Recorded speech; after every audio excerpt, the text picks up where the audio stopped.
praktikamda bitta mijozim bo'lgan, juda ham esimda qolgan.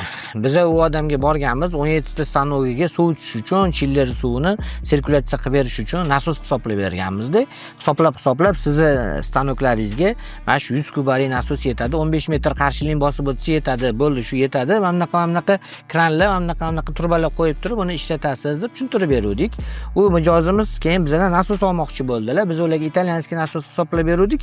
Ularga qimmatli qilib shekilli, keyin boshqa yo'ldan borib turib boshqa nasos olganlar. O'sha paytda biz arzonchiroq Xitoy nasos olib kelmasdik-da.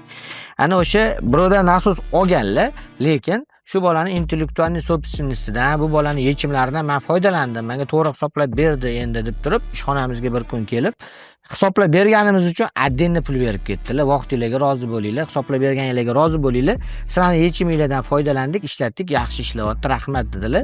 Lekin sizlardan olmaganimiz uchun dedilar, просто hisoblaganimizga berib ketdilar. Unaqa mijoz bitta bo'lgan bizda, boshqa bo'lmagan.